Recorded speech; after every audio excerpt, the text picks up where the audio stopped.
Hello, everybody. Welcome again to Along the Watchtower. Here is the podcast where I, Ellen Walker, your host, take you through my opinion, my commentary, my perspective, my purview being nothing. I'm just a guy with a YouTube channel and the ability to record videos and audio and say things and hopefully elicit some sort of conversation, some emotion, some thought.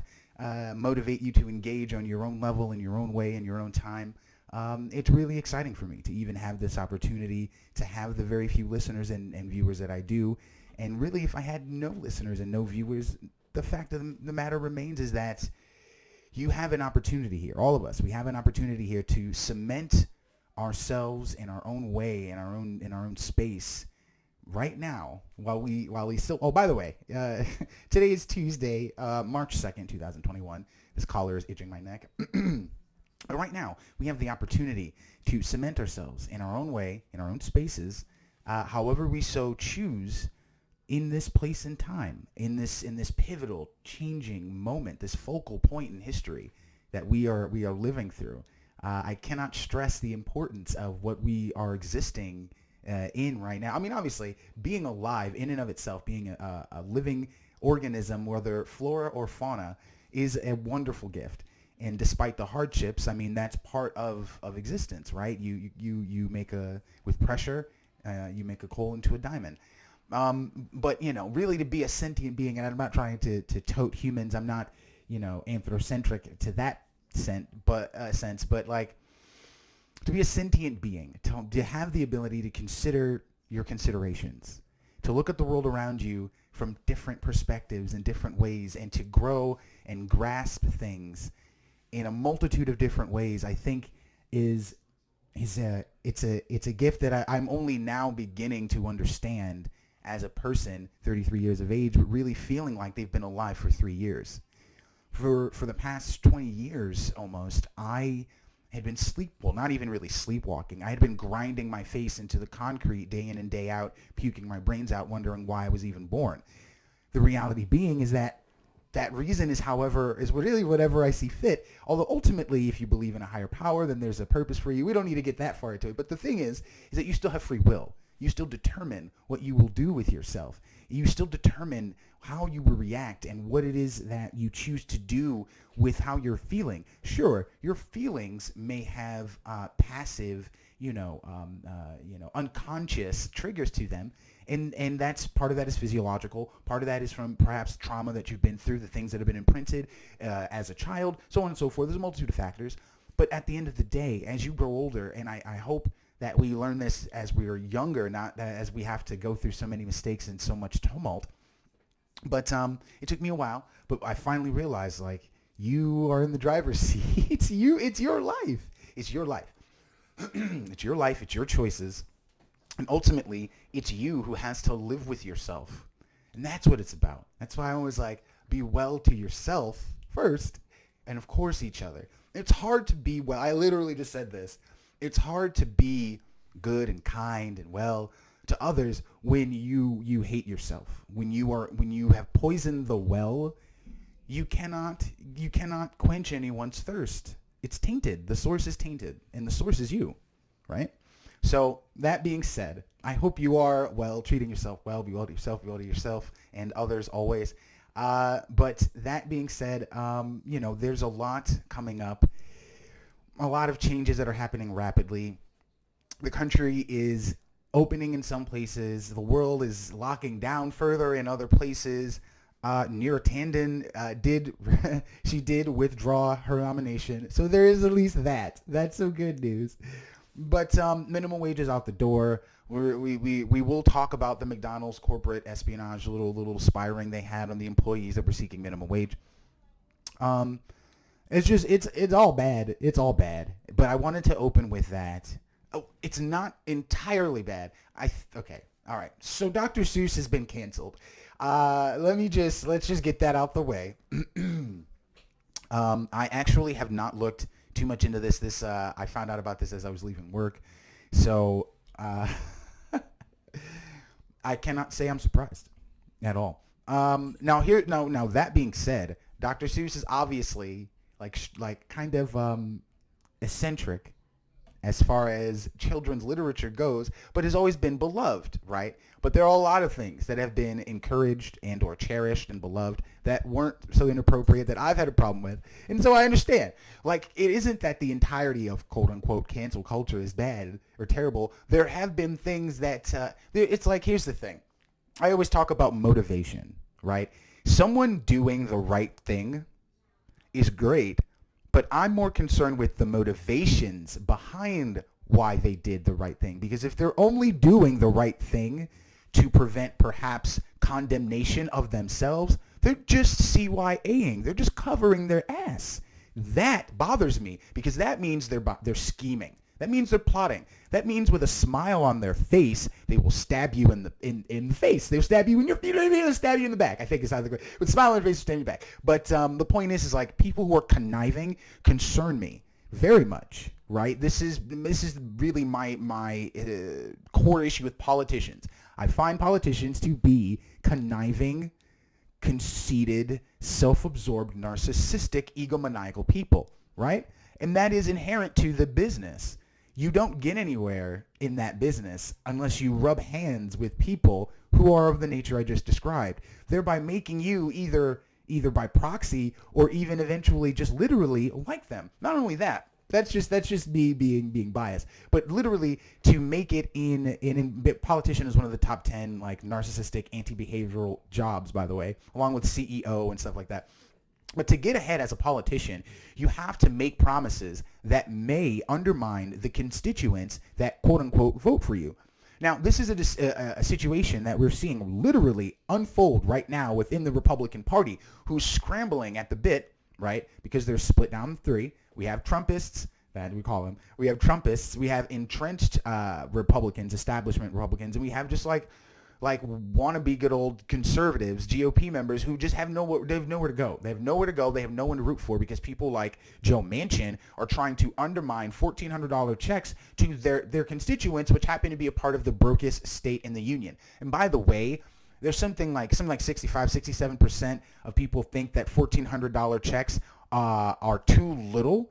And then there's another like 78% that think we should be getting $2,000 checks, right? And we'll see another, I'll be pointing out another two polls that are overlapping that actually have to do, well, that's different. That's another topic. But the point is, it is in the nature of people to cover their ass, right? So I'm not faulting them I'm not faulting humans at a basic level.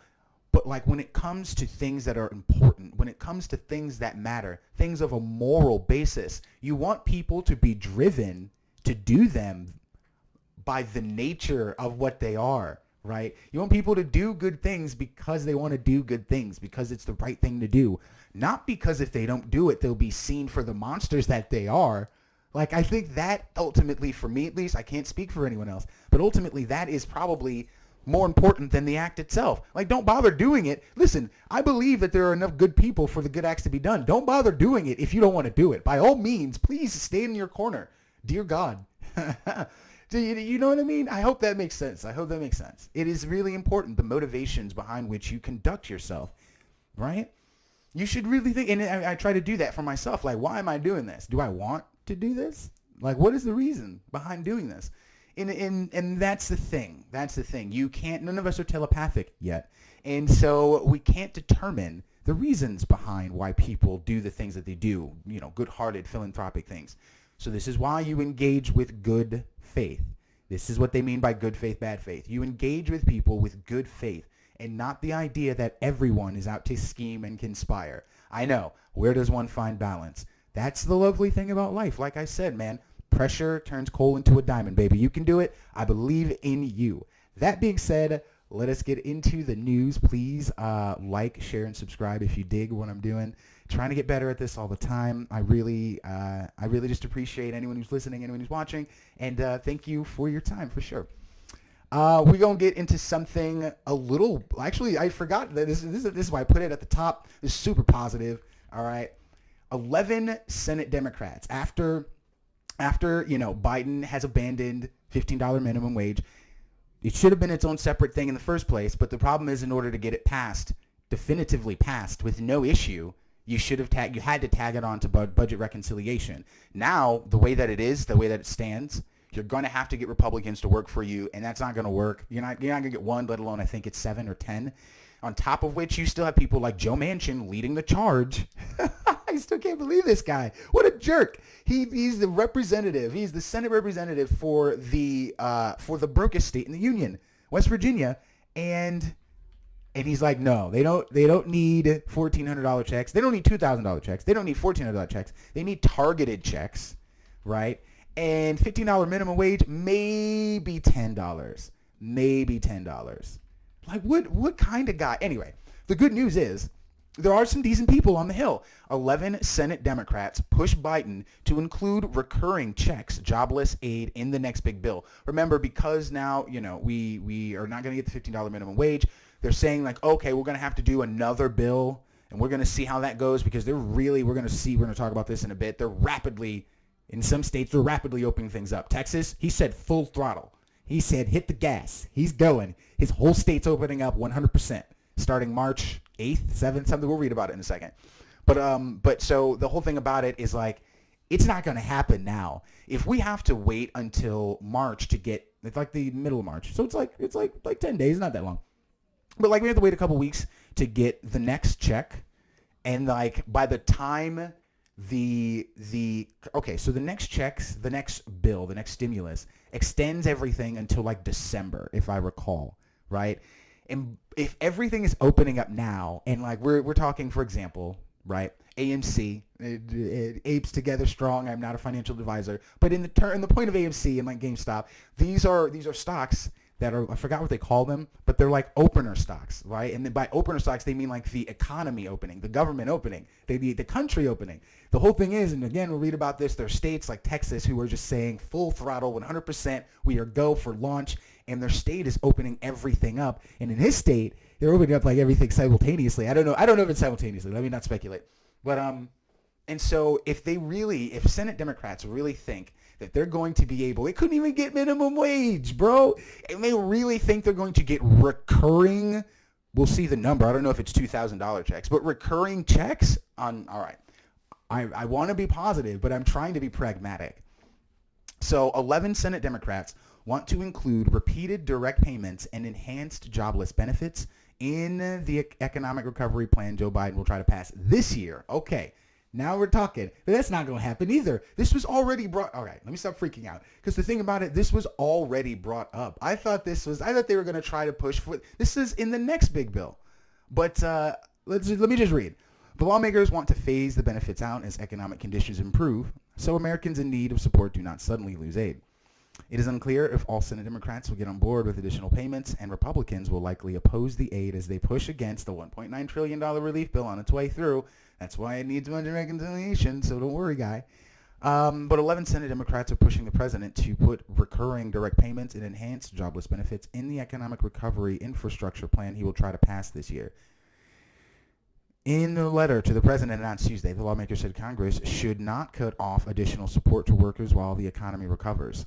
Though the senators did not say how large they want the payments to be, which I mentioned was important, or how often they want them to come, they said that they hope the aid will there's no specifics.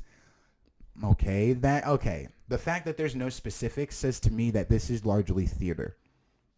The crisis is far from over, and families deserve certainty that they can put food on the table and keep a roof over their head, the senators wrote. Families should not be at the mercy of constantly shifting legislative timelines and ad hoc solutions.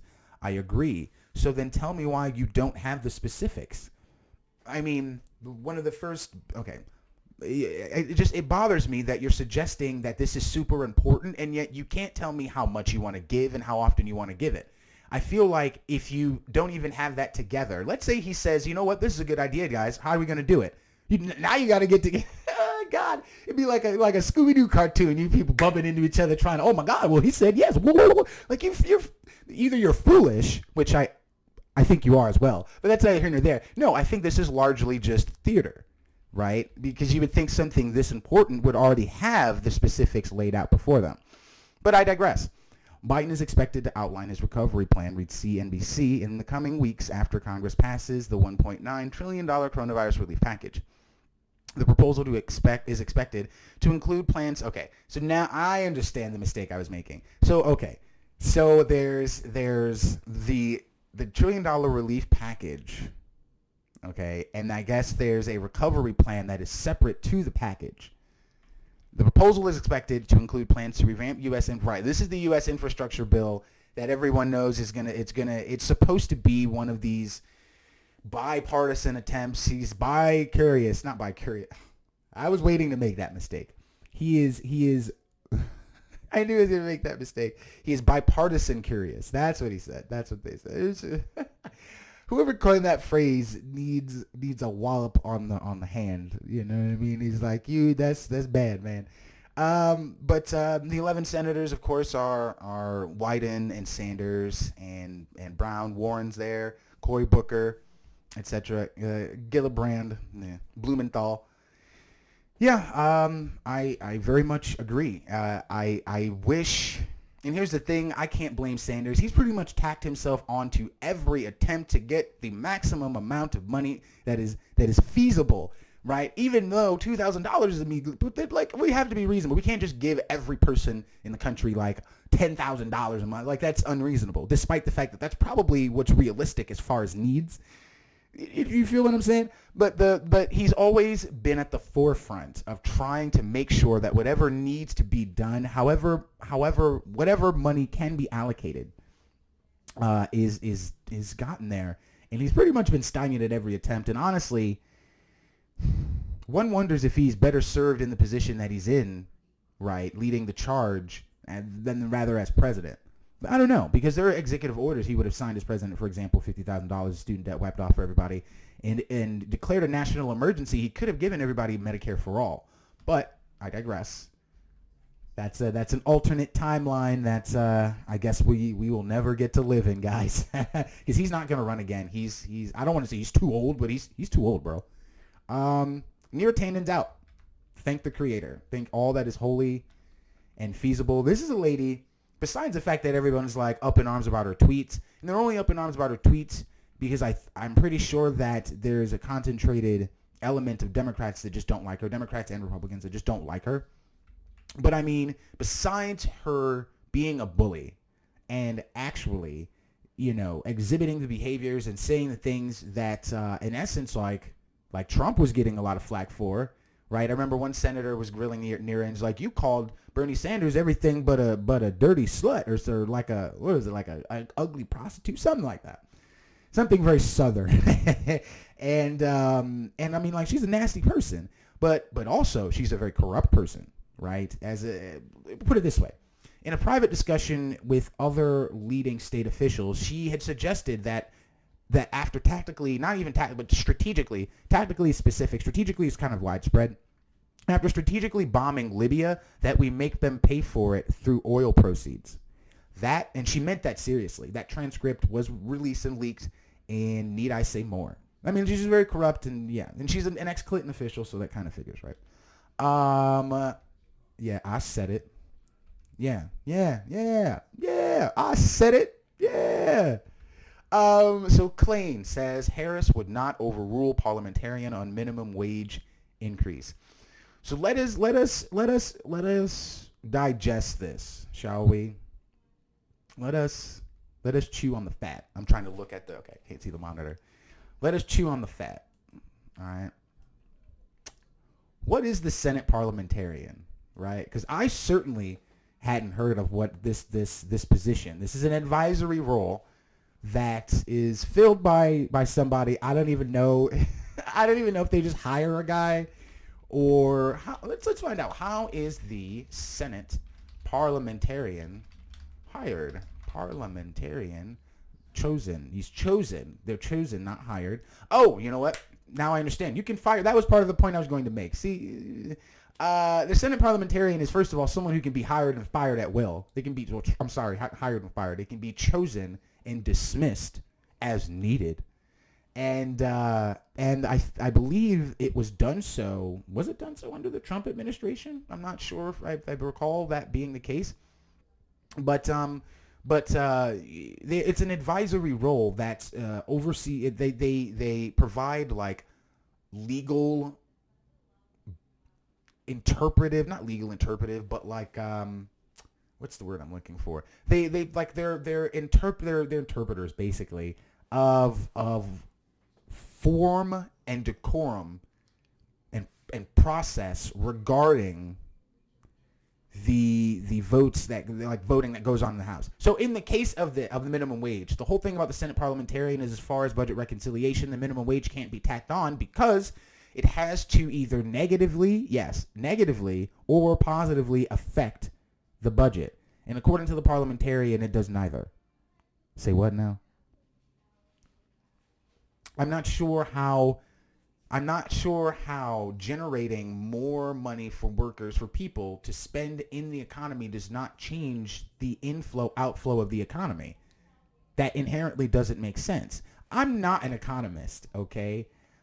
Not by any means or standards. But I do understand, for example, that because remember, this money just generated out of nowhere, fiat, okay? When money was generated out of nowhere for all of the relief checks that we've gotten, every single time the American public has gotten a check, we've turned around, spent it right back into these stores, which is why they've literally gotten $70 billion collectively of profit.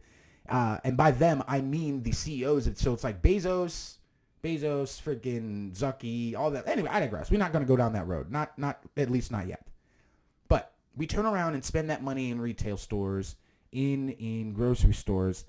That is a direct injection into the economy. Like that, I'm not sure. I'm not an economist, but I do know this. The parliamentarian is chosen and dismissed as needed and has been chosen and dismissed as needed in the past. Not only that, but it's an advisory role, not an executive one. You know what I mean? They do not decree what can and cannot be in the budget reconciliation. They could simply ignore the parliamentarian.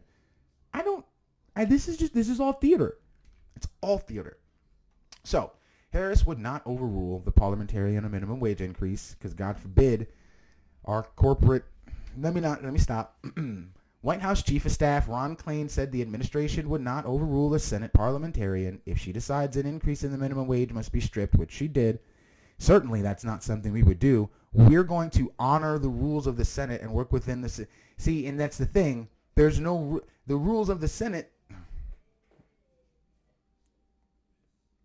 Indeed, it is what it is. It is what it is, but no, this is nonsense. Democrats are trying to pass the package using a process known as budget reconciliation, which would allow the legislation to pass with a simple majority and avoid the legislative filibuster requiring 60 votes. However, it remains to be seen if the Senate parliamentarian would, and of course, again, Senate parliamentarian decided that the increase jives with the Byrd rule, right? Which requires that a piece of legislation has an effect on the budget and that it is not merely incidental to that effect in order to qualify. And I don't think people having more money to spend directly on the account, I don't understand. But I'm not an economist nor the Senate parliamentarian. But we do know this. $15 minimum wage was one of the core tenets of Biden's campaign. He said directly to Sanders, as Sanders bent the knee to him, which he should never have done, that he was going to honor that. And then he got onto national television, and one of the first things he said was, I don't think it's really going to make it. What, bro? If you throw your support behind something, immediately saying it's not going to work doesn't really mean much for your support. But I mean, that's the theater of it all. Now that they are in the position that they have sought out, they don't really need you. And this is what Jimmy Dore has been saying. This is what Cristobal and Cigar's been saying. This is really what any progressive worth their two. I know Cigar's not a progressive, but you know what I mean. This is really what any commentator or any interpreter of what's going on with two IQ points to rub together understands. Like, if they wanted to get it done, they could get it done. Of course, before all this happened, Republicans shot back with this lame plan. They was like, okay, we'll raise it to $10, but only if businesses are required to ensure worker legality. This is just garbage. I don't even, and again, this is antithetical to their constituents. Okay, it's something like 83% want $15 minimum wage, and it's one of the things, and it's like to have something, to have a feel like 83, it was like 73, not 83. But I feel like to have a wide swath of the country, red and blue alike, left and right alike, want this, for me at least, is a signal that the majority, because you can't say everybody, but the majority of politicians that are against this are also against their constituents who supposedly put them in office. And that is a, like I've been saying, 2020, 2021, and really I think continuing on for at least the next 5 years, technology has allowed us to look behind the veil of all of the institutions that are at the core of this country's rot. And this is just another example of looking behind the veil and seeing for what it is. It's like, how do you get to be a representative of people in the poorest state in the union, denying them $15 minimum wage and $1,400 COVID checks? I don't think people are putting you in office if you're that guy. That doesn't jive with reality, I feel like. But that's just me. That's just me. So allegedly, McDonald's abandoned its fight for $15 minimum wage, right? You're going to love this one. I love the spy shit, right? So cool. McDonald's recently announced that it would no longer fight proposals to raise the minimum wage. This decision comes as a complete turnaround from the Chicago-based fast food, blah, blah, blah, blah, blah. Okay, fine, Lloyd. What do you mean? What do you mean? Cool. So then, come to find out, McDonald's spies on its employees seeking minimum wage of $15 per hour, right? Minimum wage, right? The whole thing about all of these corporations, about all of these institutions, whether it be the political, whether it be the educational, whether it be the private industry, they do not concern themselves with the individual person, right? It is the amount of profit per person that can be generated that they concern themselves with, right? I now point to all of the campaigns. I point to Hasbro. I point to Mr. Potato Head. Why are you bringing up Mr. Potato Head? I don't give a shit about Mr. Potato Head. I don't care. The whole thing about it, though, is that this is one of the things, it's not the only one, but we've seen this before. It is one of the changes, sort of the changes that we're seeing corporations make that haven't been called for by the public at large. Usually you hear a huge crowd, huge Twitter, and it's usually, yes, on social media. Then the media covers it. When you hear on the social media, I take it down, it's all racist, blah, blah, blah, blah, blah, blah, right?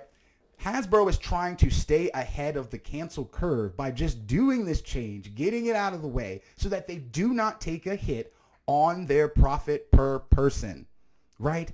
That's the thing that interests me. Now, again, I don't give a shit either way. I was just like, oh, wait, that's Mr. Potato still a thing that's around? That's cool. I hope Miss Pac-Man is too. But the whole thing for me was just like, wow, no one's been calling for this, so I wonder why they did it.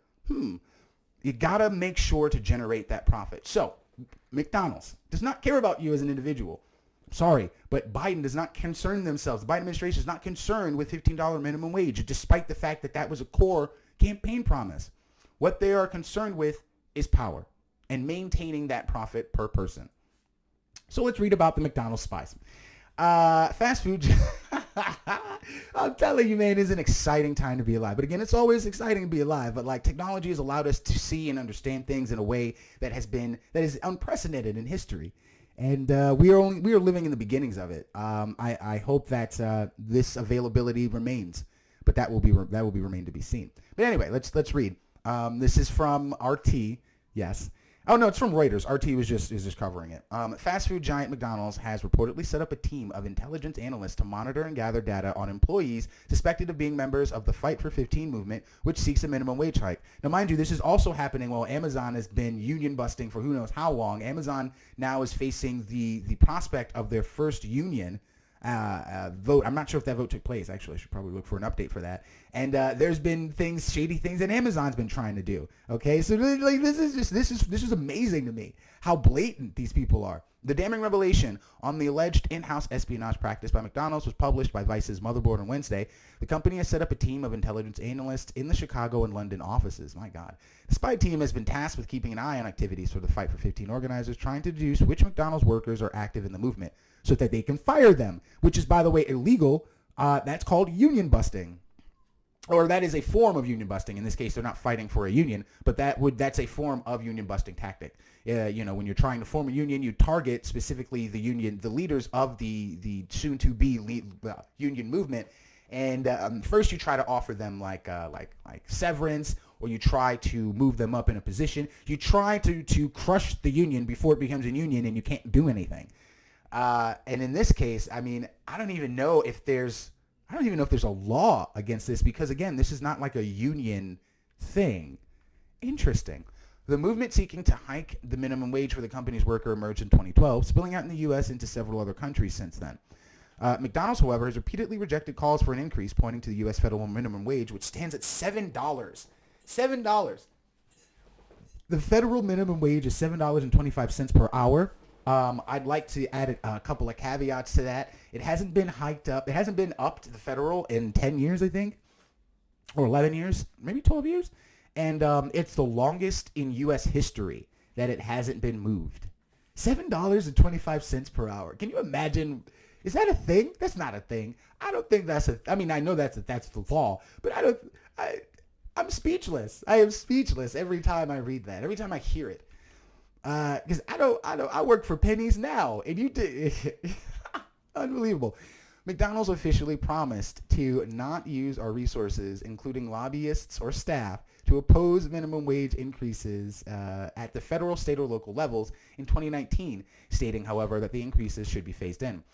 The policy change only affected corporate-owned restaurants as U.S. regulators ruled the company was not responsible for the labor practices of its franchises. The report suggests that the spying has primarily been performed through social media, with the analysts searching through profiles of workers. The stated goal of the team of the analysts was to find out how and where the FF15 attacked the brand. The idea was to figure out their strategy, counter it, and find out where the key players are and who they know. A former McDonald's corporate employee told Motherboard. The movement has repeatedly staged rallies in front of the chain's restaurants and mass walkouts, urging the fast food giant to pay up. The corporation is apparently perceives wage protests as open hostility. Open hostility? I mean, yeah, you're not paying them. You know what? Okay. I'm telling you, the audacity is real. It's real. Oh my God. An internal McDonald's report obtained by Motherboard shows protesters have gathered in parking lots, placed signs on their cars while passing through parking lots and drive-thrus, blocked traffic, parked billboard trucks with FF15 messaging outside McDonald's headquarters and restaurant locations. The document, titled Ongoing FF15 Activity Against McDonald's During the COVID-19 Crisis, reads, bemoaning the lack of notice.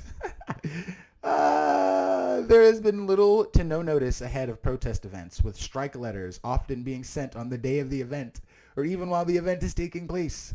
The corporate spy team is said to have utilized unspecified social media monitoring tools to mine data and collect information from the employees' accounts. The operation has also allegedly involved the creation of fake Facebook personas to spy on workers.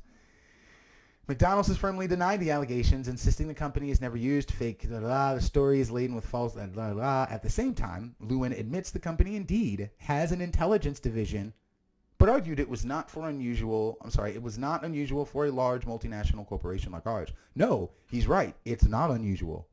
The corporate spies, however, are apparently not tasked with watching the company's employees, and none of the business intelligence work is related to labor relations. For example, we have a responsibility to monitor for labor protest activity that may have the intended purpose to disrupt restaurant operations that could put crew and customer safety at risk. See? Union busting. See? Union busting. Ain't it fun? Ain't it grand? But I mean, I'm sure, listener, viewer, reader, you are very much aware of where McDonald's stands on labor rights and sufficient pay. So we don't need to go there. It's McDonald's. But I just found that fascinating that they got, I don't know if they got caught or someone stepped forward. But right, fast food giant seeks minimum wage damning, blah, blah, blah. Bear practice. The spy team was I don't know. It seems they've gotten exposed, I guess. It is spinning, mind spinning. There's Capitol riot stuff. I'm just like, FBI arrests Capitol riot suspect. I keep trying to change the camera angle and I keep hitting the wrong button. Here we go. Here's some crazy shit. The FBI has arrested a Capitol riot suspect who boasted on TV, that she would do it again tomorrow. Why? Yes, I'm not paying for you, Business Insider. This is what I mean. right? Now, if we were able to read the article, it would have noticed that this is not like she's not like a militant type. Although that doesn't that doesn't diminish both the hilarity and the horrendous nature of it, right? But this is not like a gun wielding, grenade throwing. Like this is some country fried ne'er-do-well. You know what I mean? Like, let's not take it to an extreme. But the point I wanted to highlight was the fact that here's the thing. I wonder if it would have been highlighted if she didn't go on television. The fact is, though, she went on television and started boasting, so yeah, you kind of lost there. But given all of that, check this out.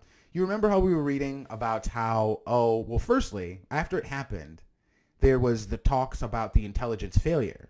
Then come to find out, oh no, we saw chatter on message boards. See, this is what like infiltration of social media and cooperation with social media and law enforcement has brought about, right? So then the argument then again became, that still led to an intelligence failure. So it didn't, my guess, my assessment of that, my interpretation of that was that it was not to blame shift, but to acclimate everyone to the idea of law enforcement and intelligence agencies working with big tech companies to basically monitor social media. That is what I think that was offering up. That was exposing the idea of that partnership being a thing that occurred and it being okay and commonplace. Nothing wrong with that. I mean, we see local law enforcement working with Amazon vis-a-vis the Ring doorbell. We were reading about that. But now we have top officials saying they did not see the FBI warning of calls for violence. So, I mean, there's just no one, and this is, again, I keep bringing up the 9/11 analogy. This is exactly what intelligence officials and intelligence agencies were doing. The FBI was doing it with the CIA, was doing it with the NSA, and the ONI news saying stuff, and the director of the CIA was like, well, no, George Tanden, I think, was his director at the time. He's like, no. And then the director of the FBI, which I think was Chris Wray at the time, was like, no, but this, and then it's like, it's just all... They're all just saving, again, CYA, covering your ass, right? Consolidating your own power, making sure that you don't get put out for whatever mistake took place. Top Capitol law enforcement officials on Tuesday said they did not see intelligence from the FBI the night before U.S. Capitol riot that warned of calls for violence online and said groups were preparing for war. Under questioning from Amy Klobuchar, the chair of one of the panels leading the hearing, the former Capitol Police Chief Stephen Sun said the report was received at Capitol Police Headquarters the night before the riot, but leadership did not see it. And Sun, who resigned from Capitol Police in January, said he only learned within the last day that the report had been given to the Capitol Police before the attack. I actually just, in the last 24 hours, was informed by the department that they had received that report. The officials previously faulted intelligence failures at the federal level for not forecasting the escalation in violence. But then we were reading that they had saw the chatter, right? Obviously, they saw the chatter because there was an FBI report, and it's like, good Lord, guys, someone. Let me not do that. Let me not speculate, because I have more faith in people than just, oh, well, they're just dumb, and you know how government is, and they're like, no, I lean less towards incompetence. We'll say that. I lean less towards incompetence and probably more to negligence than I do incompetence. I lean more towards people being lazy than being stupid. No. You give people a way out by saying that they're just dumb and they just whoopsies. Like, no. We're about accountability around here. Own up to your shit. Former House Sergeant at Arms Paul Irving, the House's top law enforcement officer, said the U.S. Capitol Police's intelligence compiled from the federal reports did not forecast a coordinated assault.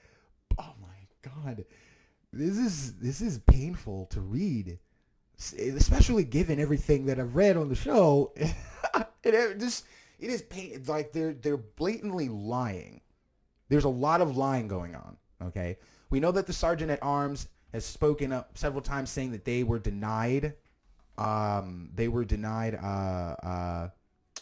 They were denied reinforcements. We know that the National Guard troops, we know that National Guard, there was like 2,300 National Guard that were at the ready that were not called in the night before or the day of. We know that like a few hundred or something like that, National Guardsmen that were there were disarmed and sent to traffic duty and specifically told not to interact or engage with protesters at all under any circumstances unless they were first physically engaged. We know and seen video of Capitol Police removing barricades and opening doors and helping people and taking fucking selfies. So, like, you know what? Miss me with this incompetent stuff. I'm sorry. Nah, I'm not with it. Oh, they're just, nobody saw it. Nobody saw the report that wasn't there because there wasn't a report, but the FBI said that there was a report, but no one was, no, see, this is garbage. The same garbage that happened in 9/11. The same exact garbage. New York Times, I'm just moving on now. New York Times retracts claim that Capitol Police officer was killed by Trump supporter with a fire extinguisher. Remember first of all, how they said 5 people died, right? Even though 2 of them were suicides after the fact, right? There's that. Then we have now, and they're still, and by the way, they are still saying that 5 people died that night. It's like, no. And now we have this. New York Times retracts claim that Capitol Police officer was killed by the Trump supporter with a fire extinguisher. New information has emerged regarding the death of the Capitol officer Brian Sicknick that questions the initial cause of his death provided by officials close to the Capitol Police, the Times wrote. The New York Times has issued a correction that no one will fucking read on Sunday after it was revealed that the Capitol Police officer, who they reported had been killed by supporters of Donald Trump after being bludgeoned with a fire extinguisher, actually died of a different cause.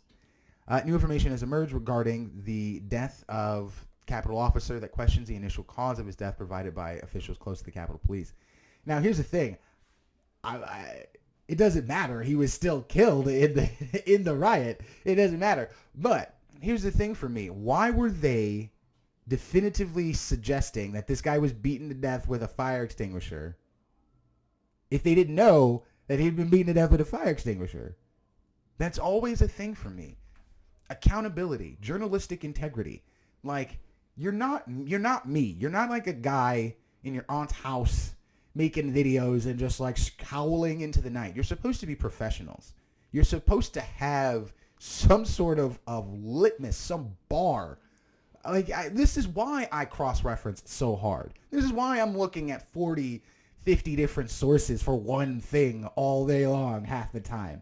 Because you can't trust anything. Because everything, I don't want to say everything. I don't want to make blatant statements. But most things are skewed and manipulated, and in this case, not even verified before they're and listen, in the defense of New York Times, this has been repeated by every publication. I don't know why we're not getting massive. We may have been the first to say it, so that may be it. But let's keep reading. Law enforcement officials initially said Mr. Sicknick was struck with a fire extinguisher, but weeks later, police sources and investigators were at odds over whether he was hit. Oh, wow. Wait. Okay. Well, I mean, still, again, he was still killed at the riot. Well, let's just read. Because, well, we know this guy could have dropped dead of a heart attack. But again, it still happened as a result. You see what I mean? Like, for me, it's like it doesn't matter, but it does matter. It all matters.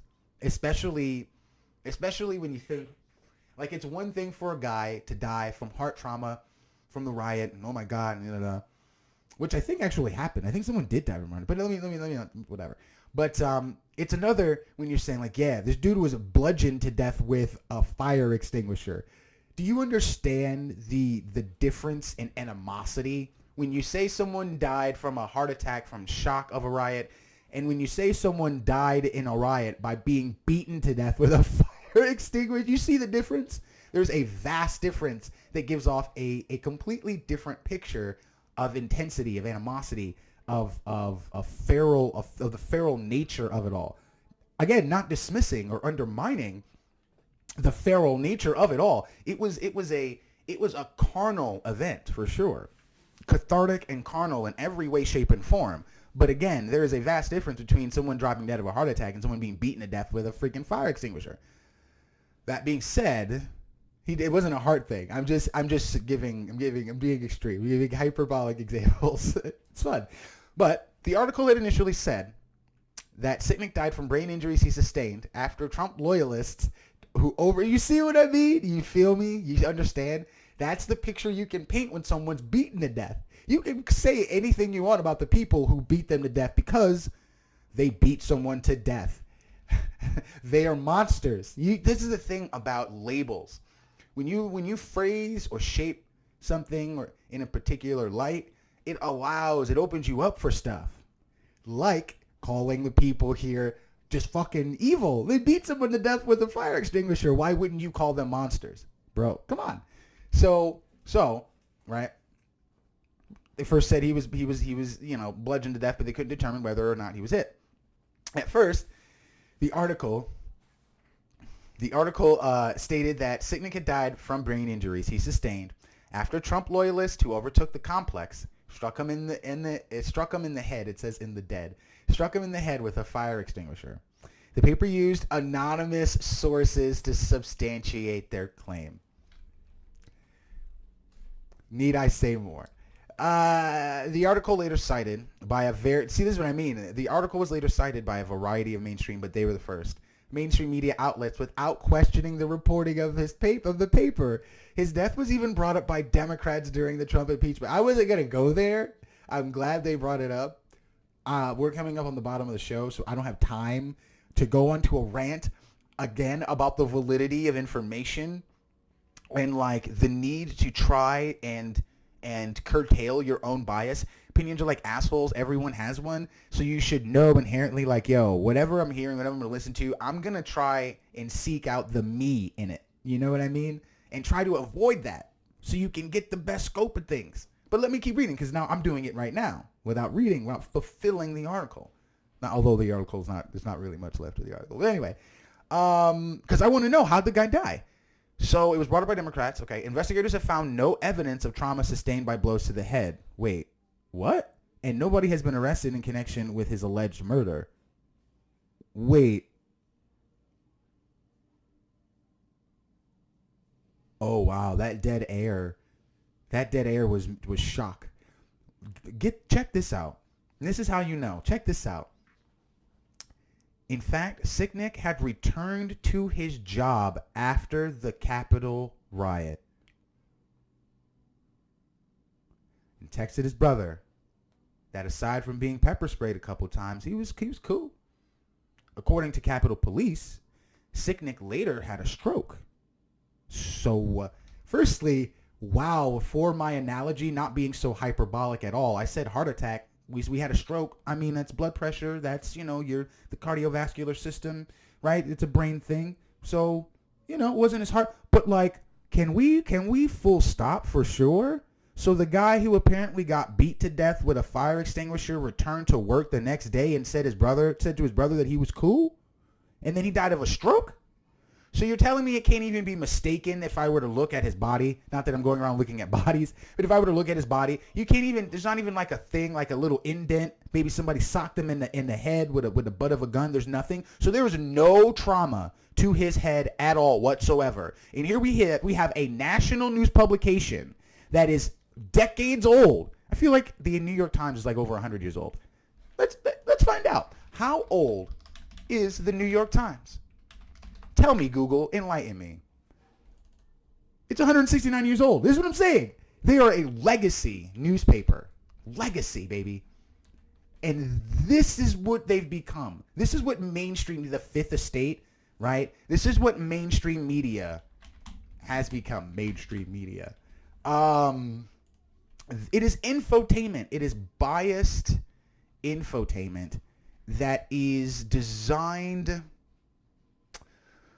to seek out profit per person. In this case, profit per click. So I'm going to keep using that. That's always PPP, profit per person. Okay? Because this is like an egregious disregard for information, for the validity and the accuracy of really pertinent stuff. Dude, I thought it was a horrible thing. The Sicknick thing. He was besides the lady whose name I can't recall now, who got shot in the throat, the Air Force captain. I thought this was like a horrible example of the animal demographic, right? We remember we split that into like 4 groups or so of the animal demographic of the rioters, the Capitol Hill riot. This dude wasn't even hit in the head. And then, hold on, there was an actual guy, Capitol Hill officer, who was hit in the head. And they were like, well, is this Sicknick? Is this Sicknick? And like, no, it's not Sick. So I wonder if they knew back then. And that was like a few weeks. That was like a month ago. It was like 3 or 4 weeks ago, where they talked about the other gentleman who got hit in the head. He didn't die, but I guess he had like suffered some trauma, had a concussion. But they thought it was Sicknick. It wasn't Sicknick. But I wonder if they knew then. Because, I mean, it's very, it doesn't take Doogie Howser, MD, right? It doesn't take House. It doesn't take the cast of Grey's Anatomy to look at a skull, at a head, and determine if somebody cracked it open with a fire extinguisher, with anything. You know what I mean? Like, you don't need a PhD to see if someone got lopped upside the head. It is frightening the level. I mean, they lie. Well, okay, check this out. Is it a lie if you don't know? Are you lying if you don't know it's a lie? Right?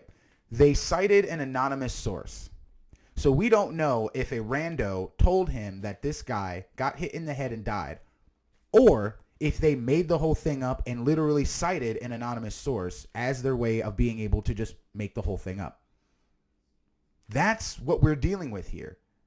Because if it's the latter, if newspapers that are 169 plus years old can just say anything they want, cite an anonymous source, and the worse it is, the more it's repeated, that is a dangerous precedent that we are setting.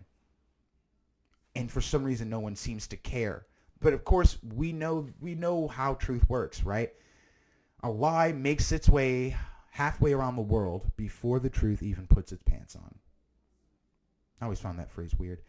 At any rate, I think I'm going to end it there. Because that is shocking. That is very I hadn't read it yet. I was like, oh, New York Times makes another retraction. What a surprise. And then it kept reading, oh, Capitol Hill Police was like, oh, I did not realize it was that bad. So the dead guy actually lived for a while. If you like what I'm doing, please like, share, and subscribe. Just trying to understand what's going on around me, man. But yeah, please be well to yourself and to each other. Take care.